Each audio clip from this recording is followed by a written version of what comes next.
So good afternoon, everyone. Hello. I'm Kristen. And I'm Bianca. And we're up here because we were actually voluntold. The Yeah. great church practice of the pastor telling you have to do something.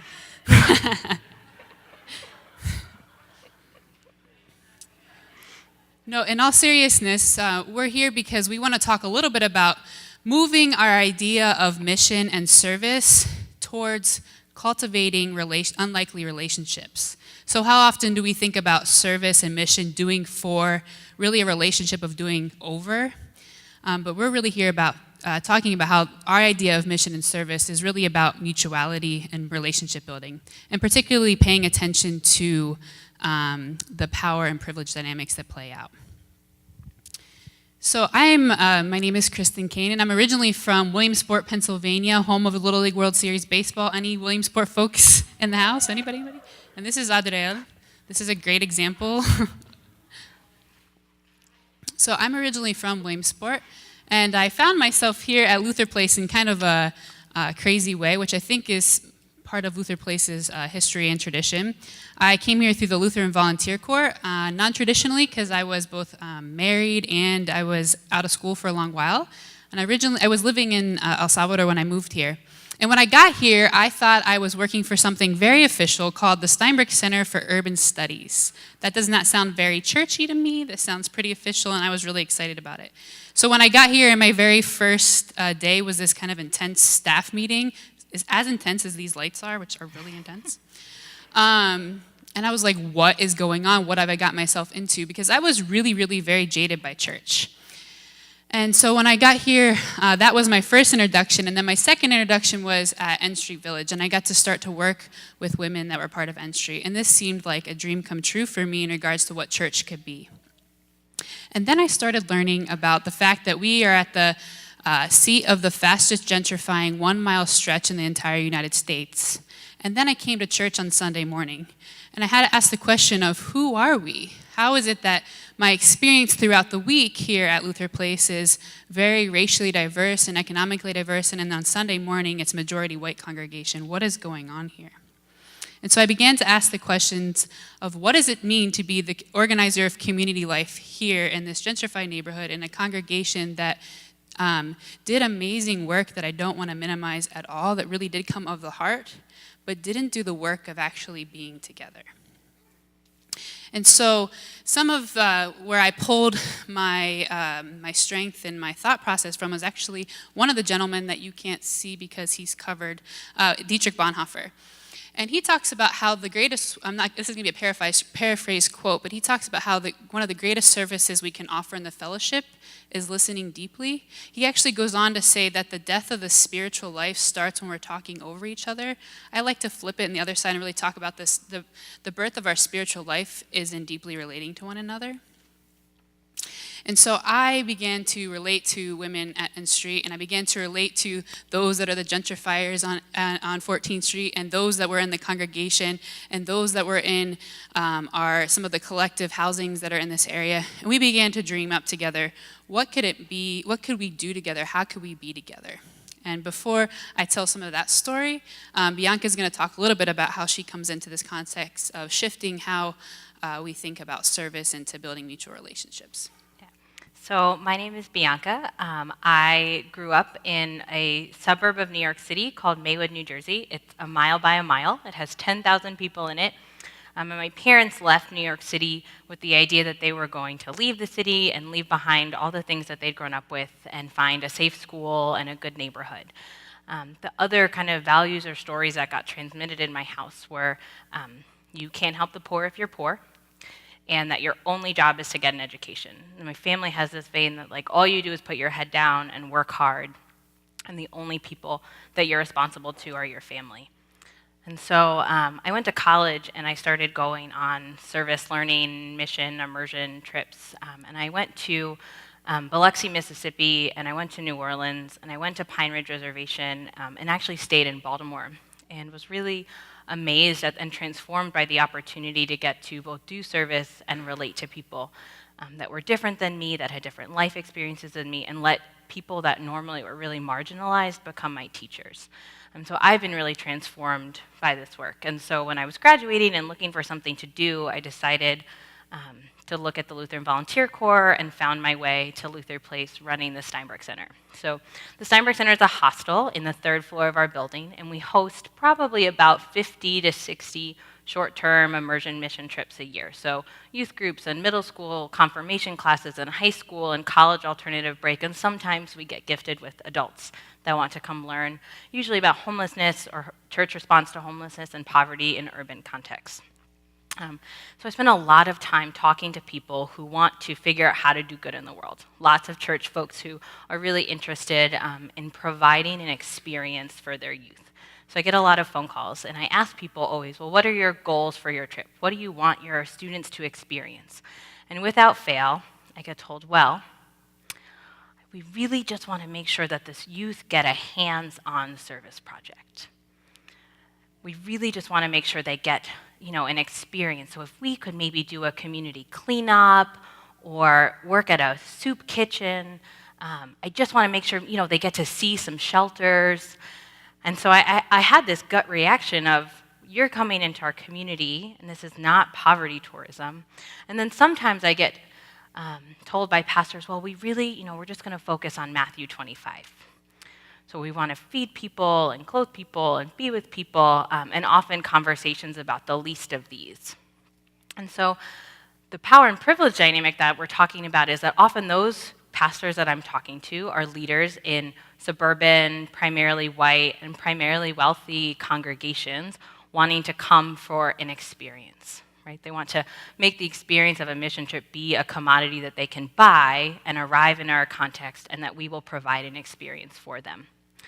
And this sits poorly with me, mostly because you miss a lot of the beauty of our community if that's all that you're focused on, is having a hands-on and tangible experience. And so the idea that a service project or a service trip is an end, I think, is harmful for 3 reasons. So the first is that regardless, it reduces people to the material possessions that they do or don't have, right? So we have people that don't have food, so we're going to provide that to them. We have people that don't have clothes, so we're going to go volunteer somewhere and sort donations and hand out items, right? It still reduces people to what they do or don't have. The second thing is that, like I mentioned, it really reinforces those larger power dynamics, right? It is white and suburban and wealthy congregations that want to come specifically to an urban context to experience low-income communities of color. But really not just experience, but do something for. So it's a deficit focus. The third is that oftentimes that tangible project that people are asking for is actually in direct conflict with what the community needs. Because if it was just about picking up trash, we don't need anybody to do that with us, right? We have a member of our congregation who worked at a nonprofit that went so far as taking donations that were already sorted, putting them back into trash bags, and then when a group came, letting them sort the donations so that they could feel that they had done a hands-on service project. And so that's the extreme, and yet so not uncommon with our trips. Because when you look at a trip as doing for, right, and we encourage our youth to think that doing service or being of service is synonymous with doing for, the success of a trip is based on 2 things. It's at the end, whether our youth feel grateful for what they have, right? Do they feel blessed? Do they feel grateful for the material possessions that are present in their home communities and their home churches? And the second piece is whether they feel accomplished about the project that they completed. So I feel very protective of the folks in this community, feel very like I've been transformed by being in relationship. And so we embarked really on this process of how do we shift that paradigm from doing for to being with, or how do we shift it to a paradigm that's much more about mutuality. So if we think of it that way, we measure success differently, right? So success, instead of do our students feel grateful? Do our youth feel grateful? It's really based on the depth of unlikely relationships and personal transformation. And the 2 ways in which, what does that tangibly look differently? So the first is that you can then, if your goal is to be with us, right, then you can authentically engage in what our community is doing. So if our community is having a block party that day, you get to come and be there and experience that and be with us in that celebration. and all sorts of ways in which you just get to authentically jump in on the process of what's already happening in our neighborhood. And the second thing is that it really flips the paradigm.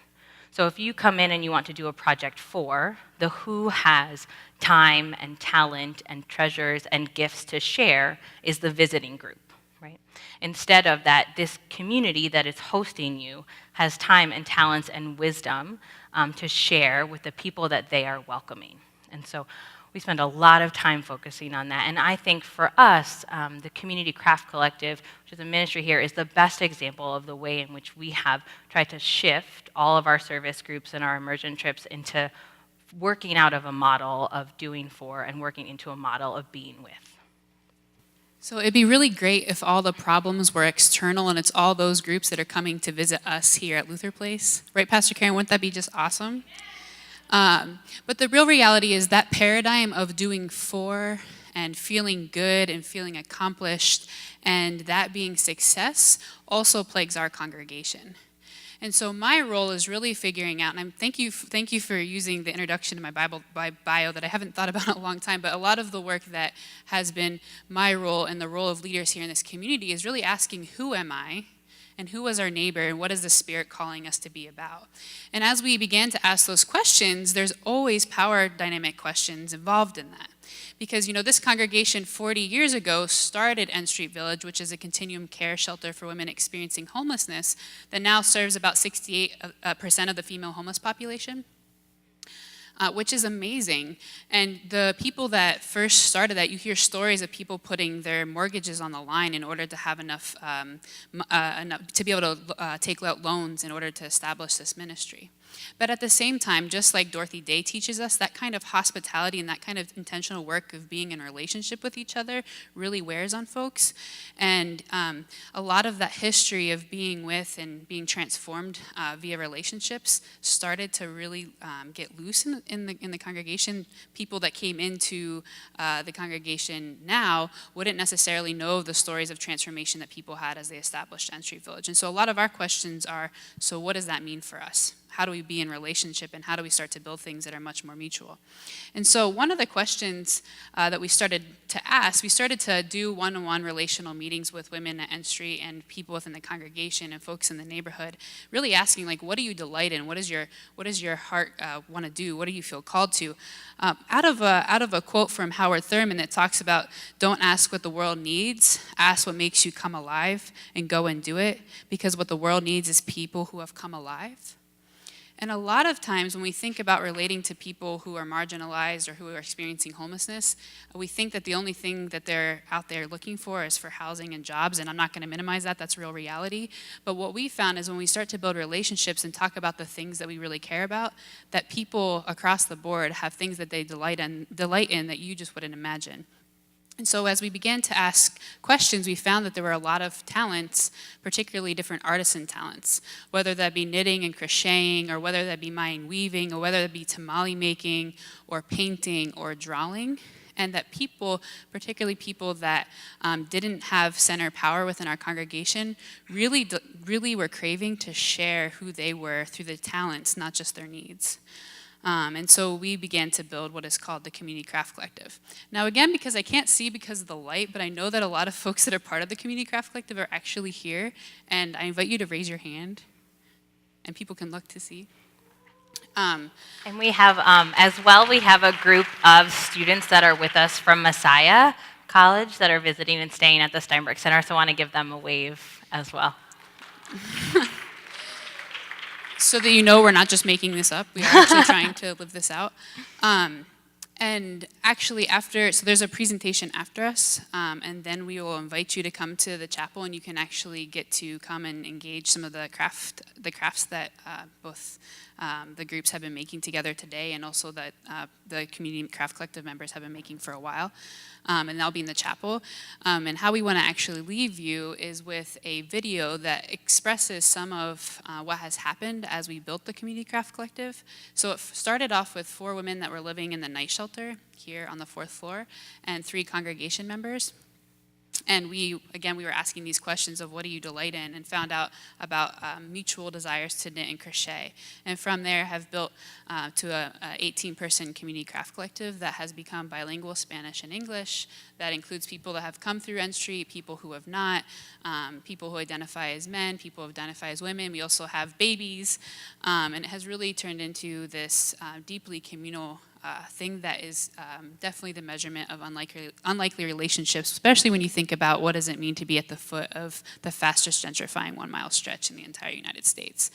So it's a real honor and a privilege for us to work with them and to be a part of them. And just finally, what does this mean for congregational development? What has been really incredible for me to see is that more than half of the people that are part of the Community Craft Collective have also joined the congregation, and not just as periphery members, but are also serving as communion assistants who are making decisions on how we are together as a church community as well. And I think that's really important because oftentimes we can think about doing ministry that then does not translate into the power dynamics or the Sunday morning dynamics. And so that to me has been a big blessing and something that definitely the Spirit was up to. So I think that... Can I say one more thing? And I will say from the visiting pastor side or the visiting group sides that without fail, the time spent actually being with people, the time spent building relationships, the time cooking together and eating together is always one of the things that I then get, the feedback I get is that it's one of the most successful, most transformative, and most life-giving pieces of groups' time with us. So you can give it a round of applause to the Craft Collective.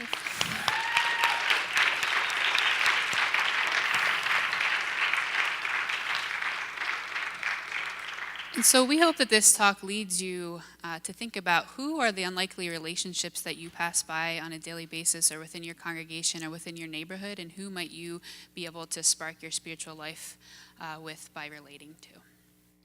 And after this, we invite you all, after the event ends, to come out to the chapel, and folks will be there and have some of their goods, and we invite you to take a second to be with each other and talk to each other and get to know some of our folks from our community. Thank you all.